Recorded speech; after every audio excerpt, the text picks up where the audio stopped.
సంతానం కావాలన్న మీ కలను నిజం చేసుకోండి. 49 అంటే సంతానం, 49 అంటే సంతోషం. వివరాలకు సంప్రదించండి. నమస్తే రమగారు. నమస్తే జయ. రమగారు, కొంతమంది చెప్తూ ఉంటారు, మేము ఎంత కష్టపడినా ఇబ్బందులు పడుతూనే ఉన్నాము, ఎప్పుడు అవమానాలు, ఇబ్బందులు, డబ్బు నిలవకపోవడం, ఇది మాత్రం ఎక్కువగా వింటాం. అందరం కష్టపడతాం కానీ డబ్బులు మాత్రం నిలవదు, లక్ష్మీదేవి ఎందుకో మా ఇంట్లో ఉండదని చెప్తూ ఉంటారు. ఎలాంటి మార్పులు చేసుకోవాలి? జీవన విధానంలోనే మార్పులు చేయాలి జయ. మన ఏమన్నాలంటే అవుట్లుక్ మార్చుకోవాలి జీవితం పట్ల. మనకు ఒక ఐడియా ఉంటుంది. ఇప్పుడు సింపుల్గా ఓ 10,000 సంపాదన అనుకో, ఎవరైనా ఎంత చిన్నదా 10,000 వస్తుంది వాళ్ళకి. దాపరికం అనేది ఒక ప్లాన్ ఉంటుంది కదా ప్రతి వాళ్ళకి. 5, 10 పావలానో దాస్తారు. 10,000 అయిపోతాయి, ఏదో ఒక 1,000 రూపాయలు 900 దాస్తారు అనుకో. వచ్చే నెల నుంచి 20,000 వస్తుంది అనుకుందాం. వెంటనే ఈ మిగిలిన 10,000కి ఖర్చులు రాస్తారు జయ. అది ఎక్స్ట్రా కదా. ఇప్పుడు నీకు ఎక్స్ట్రా రావడం మొదలు పెట్టినప్పుడు ఈ సేవింగ్ని పెంచుతావా, ఖర్చు పెంచుతావా చెప్పు? జనరల్ గా ఖర్చే పెంచుకుంటారు రమ్మగారు. ఈ 10,000కి ఎంత సేవ్ చేస్తున్నారో ఇంకొక 10 అంటే 20కి పెంచము, సేవింగ్ ని పెంచము. 10 వరకే మనం సేవ్ చేస్తాం, మిగతా 10కి ఖర్చులు పెంచుకుంటాం. సహజంగా లివింగ్ స్టైల్ మారిపోతుంటది. డబ్బు రాబడి పెరిగిన కొందికి నీ లివింగ్ స్టైల్ ని తాలూకు ఎక్స్పాన్షన్ వెళ్ళిపోతుంది. సేవింగ్ ఎక్స్పాన్షన్ ఉంటుంది కానీ తక్కువ ఉంటుంది. అక్కడ చేంజ్ రావాలేమో అనుకుంటా నేనైతే. నా ఐడియా అయితే అదే ఉంటుంది ఎప్పుడు కూడా. అంటే ఆ 20కి కూడా సేవ్ చేయాలంటారు మీరు.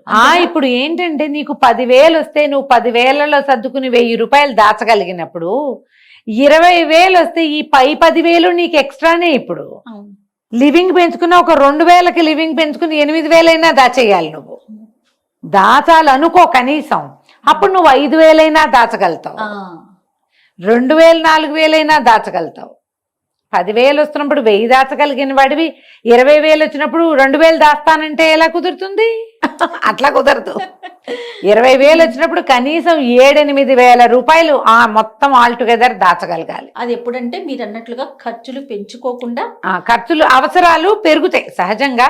పిల్లలు ఎదుగుతుంటే బట్ట ఎదుగుతుంది, పొట్ట ఎదుగుతుంది జయ కదా. అంతే కదా, 2 పెరుగుతాయి. ఈ స్కూళ్ళు వ్యవహారాలు పెరుగుతాయి, మన సోషల్ లివింగ్ పెరిగిపోతుంది. ఇవి పెంచేసుకుంటాం మనం. ఈ పెంచేసేటప్పుడు సేవింగ్స్ కూడా పెంచేసేయాలి. మరి కొంచెం పెంచాలి కాదు, బాగా పెంచాలి, బాగా లాగాలి. పెంచితేనే నీకు డబ్బు నిలుస్తుంది. ఎప్పుడు కూడా మన మైండ్ సెట్లోనే ఉంది డబ్బు నిలవడం అనేది. పూర్తిగా ఎవడిది వాడి ఇండివిజువల్ థింగ్. పైగా ఇందులో వాళ్ళకి మిగులుతోంది, మీకు వాళ్ళకి సమానంగా వచ్చేటప్పుడు నీకెందుకు మిగులుతుందని అడగలేకపోతాం. వీళ్ళ ఐడియాలజీ వేరు, వీళ్ళ ఖర్చులు వేరు, వీళ్ళ బాధ్యతలు వేరు అయి ఉండొచ్చు. పెట్టుబడులు, ఫంక్షన్లకని, అవని ఇవన్నీ, పార్టీలకని డబ్బులు ఇవన్నీ వాడేసుకుంటాము. ఈ వాడకాల్లో ఏమవుతుంది, సేవింగ్స్ మీద దృష్టి అదే రకంగా మొదట ఎట్లా ఉంటుందో దానికి కనీసం 3-4 ఇంతల ఐడియా ఉంటేనే కానీ మనం ఇది సేవ్ చేయలేకపోతాం. ఎక్కడికైనా ఏదైనా డబ్బులు ఎక్స్ట్రా వచ్చినాయి అంటే ఇమీడియట్గా ఏదైనా పెద్ద సేవింగ్ చేసే ప్లాన్ చేసుకోవాలి. వస్తువు కొనేసుకోవటం, చాలామంది అదొకటి చేస్తారు. ఈఎంఐలు పెంచేస్తారు.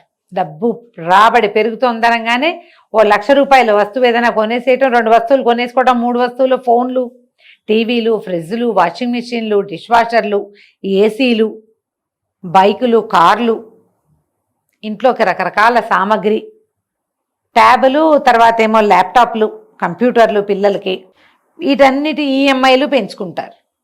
ఈఎంఐయే కదా అనిపిస్తుంది. ఒకటైతే ఒక ఈఎంఐ, 4 అయితే నీకు ఎక్స్ట్రా వచ్చిన 10,000 దానికే సరిపోతుంది కదా. ఇంక నీ దగ్గర మాకు డబ్బులు నిలవట్లేదు అంటావు. నువ్వు కట్టే వస్తువులు ఉన్నాయిగా, వస్తువు కనపడదు.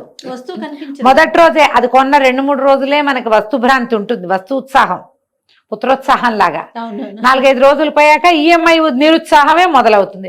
ప్రతి నెల కరుకుల్లాగా డబ్బులు టుప్పు కట్టయిపోతుంటాయి. దానికి 4,000, దీనికి 3,000, దీనికి 5,000 వచ్చినట్టే ఉంటుంది, పుసుకునైపోతాయి డబ్బులన్నీ కదా.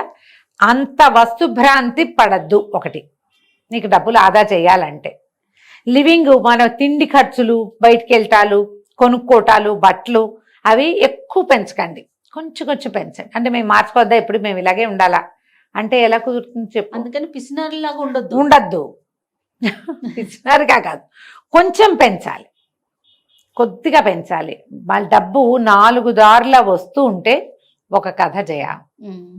ఇప్పుడు భర్త సంపాదన, భార్యది కూడా ఉద్యోగం, ఇవి కాకుండా ఏదో ట్యూషన్లో ఏదైనా ఎక్కడైనా సేవ్ చేస్తే వాటి వల్ల వచ్చేవో, ఎక్కడైనా ఒక గది ఉంటే దాని తాలూకు రెంటో, ఊరి నుంచి వచ్చేవి ఏమైనా డబ్బులో, పొలమో పుట్రో ఏదైనా ఉంటే దాని మించి వచ్చే ఐవేజో ఉంటే ఒక రకం. ఇప్పుడు అంత లేదు, ఒకటే సంపాదన, లేదో 2.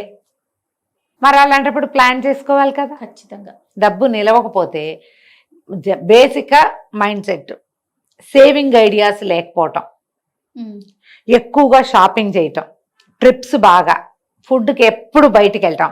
మీరు ఒకటి గమనించండి, అంటే ఇది మనం ఇదివరకు చాలాసార్లు దీని మీద చర్చించాం, మళ్ళీ ఇంకొకసారి అదే మాట గుర్తు చేస్తున్నాను అంతే. ఈ సందర్భంలో మీకు కావాల్సినవి మొత్తం లిస్ట్ రాసుకుని అన్ని సరుకులు ఒకేసారి రైతు బజార్ లాంటి చోట ఎక్కడైనా ఒక పచారీ కొట్టుకెళ్ళి తెచ్చుకోండి. సూపర్ మార్కెట్ మానేయండి పూర్తిగా.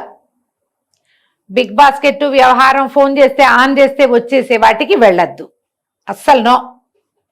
ఏదైనా కావాలంటే ఈ పూటకి దాన్ని వాయిదా వేయగలమేమో చూడండి, అప్పుడు ఆదా అవుతాయి డబ్బులు. ఇవాళ పని గడిచిపోతే రేపు దాని అవసరం రాకపోవచ్చు.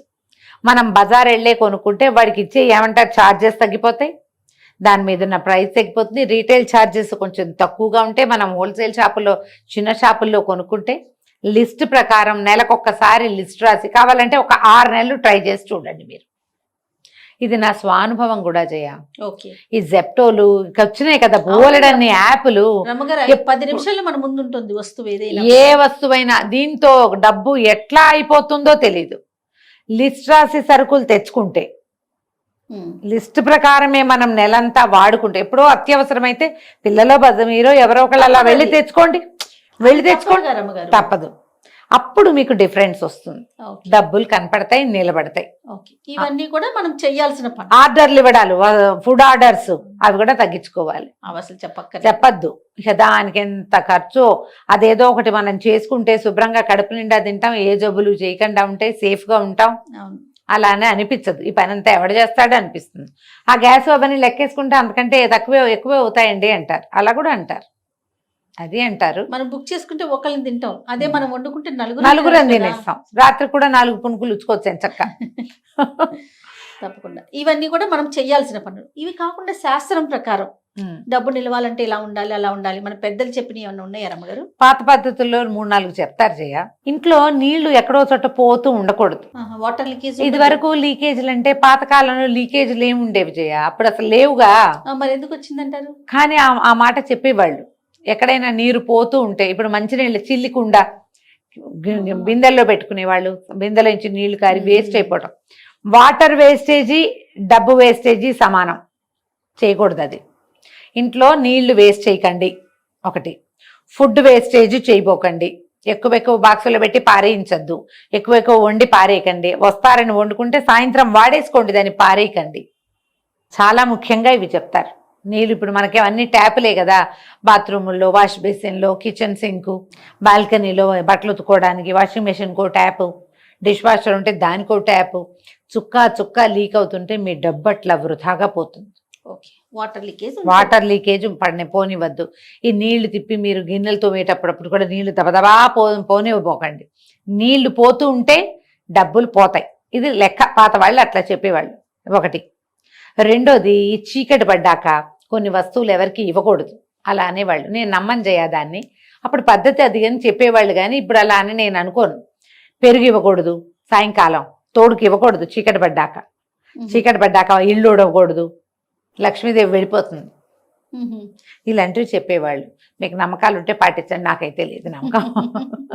వాస్తు దోషాలు ఉన్నాయండి. వాస్తు దోషాలు కూడా, నైరుతిలో అక్కడ ఓపెన్గా ఉండటం, నైరుతి క్లోజ్ కాక లేకుండా ఓపెన్గా ఉండటం వల్ల డబ్బులు పోతాయి. ఈశాన్యంలో బరువు ఎక్కువైతే డబ్బులు పోతాయి, డబ్బు తగ్గిపోతుంది, అంటే వృధాగా పోతూ ఉంటుంది అనమాట. ఈశాన్యంలో బరువు పెట్టకూడదు, నైరుతి ఓపెన్గా ఉంచకూడదు.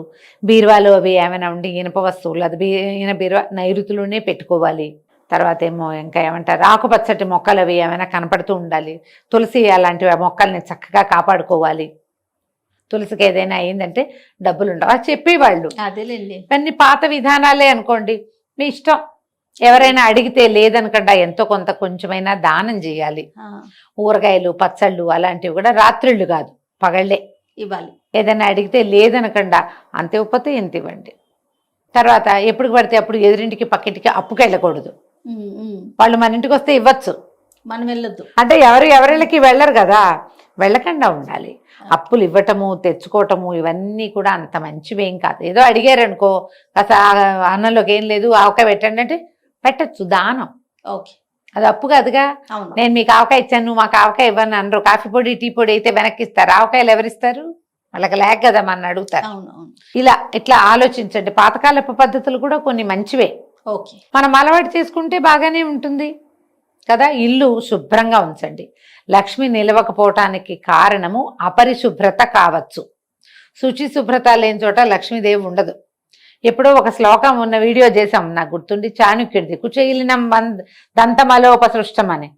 ఈ మురికి గుడ్డలు ఇల్లంతా విప్పేసిన బట్టలు ఉతకండా నిలవబెట్టడము, రోజుల తరబడి అలా విప్పిన బట్టలు ఉతకాల్సిన బట్టలు పేరుకుపోవటము, గిన్నెలు అలా వదిలేసేయటం, అంట్ల గిన్నెలు తోమకండా, అవన్నీ కూడా బ్యాడ్ ప్రాక్టీస్లే. అవి లక్ష్మీదేవి నిలవదు అలా ఉంటే కనుక.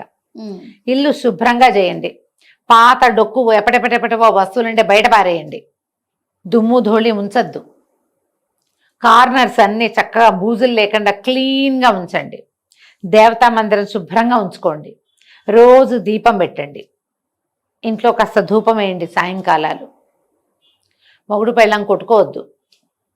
ఏదైనా పొట్టడుకుంటే సాయంకాలం తీరు కూర్చుని ఏడవకండి, అది కూడా లక్ష్మీదేవి వెళ్ళిపోతుందట. సాయంత్రం పూట దీపం పెట్టే టైంకి పడుకోకూడదు, ఏడవకూడదు.